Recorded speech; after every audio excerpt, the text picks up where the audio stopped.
Hello, hey, hi, welcome back. Today we're going to be embarking on a creative journey together, a journey that begins with a simple sketch and unfolds into something much, much more meaningful. This piece is called Bottled Memories. It's a story told through lines and scribbles and the quiet language of art. We'll be focusing on how our sketchbooks can be a space for more than just practice. They can be a place to process emotions, remember loved ones, and find a little peace. The first steps I took for this drawing is to lay down an initial gesture, the first whispers of an idea, you could say. A hand reaching, holding something. But what, you may ask? Time will tell. This loose sketch helps me to capture the pose of the imagery that I want to convey. As I refine the lines, the hand starts to take shape. The second element of our story, a rose. More gesture sketches are used to explore the position and the size. It's important to me that the rose and a hand are the main focal point to this piece. Now, something a little different. Normally, I do confine myself to a single page, but this piece felt like it needed a little bit more space, a bigger canvas. This required an adjustment of my canvas, literally and figuratively. Sometimes we need to shift our perspective, both in art and in life, to see the whole picture, to fully express what we're actually feeling. Even though this is just a sketch, I use grid lines to ensure some symmetry to keep the shape from getting, well, screwy. It's a way to maintain control without resorting to a ruler. For me, the bottle itself represents a container of memories, something precious and fragile, like the glass it's held in. It's a vessel holding those cherished memories we hold close, the memories that you revisit time and time again. It's a container of precious fragments, the moments that shape us and stay with us and form us into the people we are. Using a kneaded eraser, I lighten the sketch to make space for the more important details and begin to darken the lines for the ones that I wanted to solidate for the foundation of the drawing. I've been thinking a lot of an old friend lately, the kind of friend that becomes close enough that eventually they just become family. This piece is in memory of her. Because of her and her husband, I was able to discover art. The bottle holds a memory of our time together.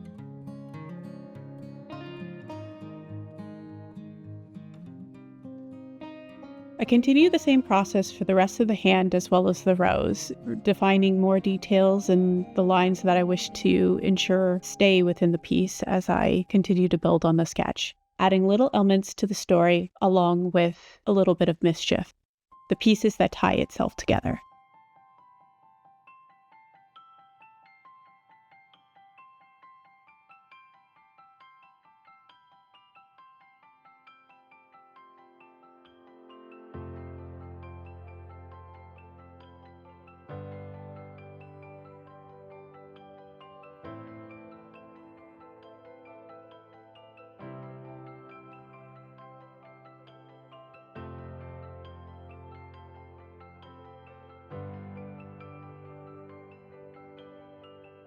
Adding depth and dimension with cross-hatching and shading, the hand begins to lift off the page, almost like it's reaching out. The rose too received its share of shading, the delicate process, bringing out the texture of the petals, the fragileness, and its beauty. The rose blooming in winter symbolizes the magic and the mystery of life and how, even in loss, there is beauty and hope. After a series of strokes and illnesses, my friend lost some of her motor skills, so we spent the time together drawing and practicing her signature while trying to regain her abilities. I still have one of her paintings. Her garden was also one of her sanctuaries. She had such a beautiful soul. Even though our time together was short, she taught me so much. Sadly, she passed away from cancer.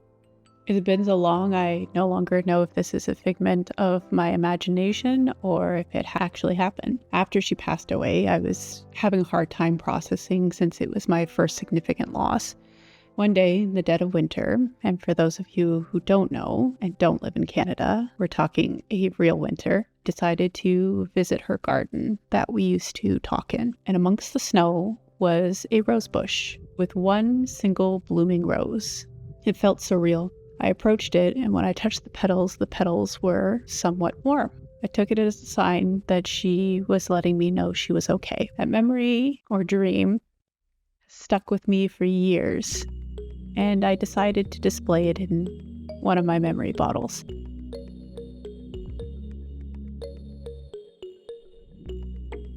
Luckily for me, adding elements of snow and ice at the base grounded the scene in a specific time and place. This detail hints at the story behind the drawing.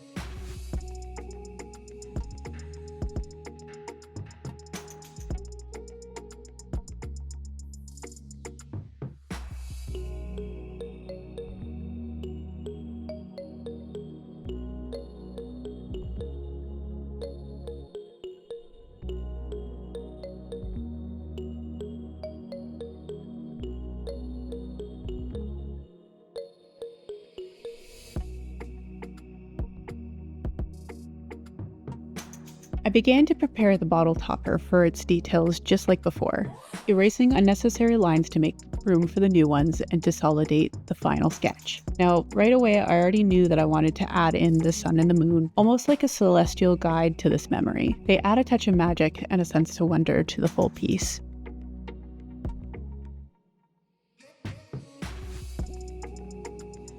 Once I was satisfied with the generic outline, I began working on the gold band. The design is inspired by a dagger that I saw at a museum recently. It's a small detail, but it does add a layer of history and artistry to the drawing. It fits well with the storyline of the bottled memory. The dagger that I saw was carved out of stone. Although it had a repeating pattern, there was a looseness to the carving that I wanted to bring to the picture. I didn't want the metal piece to be as precise, and I wanted it to have a little bit more of a hand-carved roughness to it. When it came to the shading of the sun and the moon, I decided to use a circular pattern around the moon to give it more of a three-dimensional feel, and added subtle textures just to tie it all together.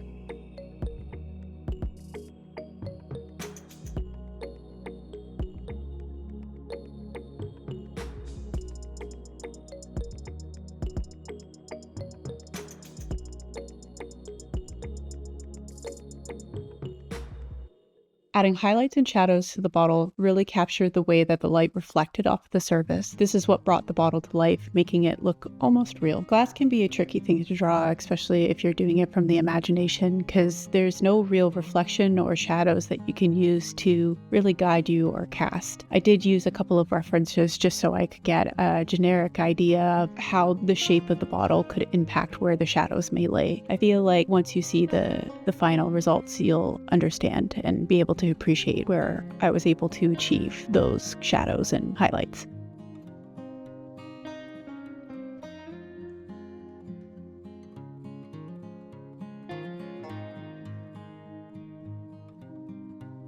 There isn't too much time left in the video, but I hope you enjoyed the sketch of bottled memories. The rose will always symbolize my Nana, and the heart-shaped hand that I use shows the love that I have for this amazing person that brought me so much joy and impacted a great deal of my life. Unknowingly, she gave me a gift, a way to express myself and to keep memories in my heart. We aren't done with this sketch though, so make sure to come back for part 2, where in the next video, we'll actually get to touch some paint. I'd love to hear your thoughts. What memory or people have inspired you to create? Share your stories in the comments below. And as always, don't forget to subscribe so you don't miss out on part 2, but I will let you go from here. And just as a final note, go touch paint. Thanks. Bye.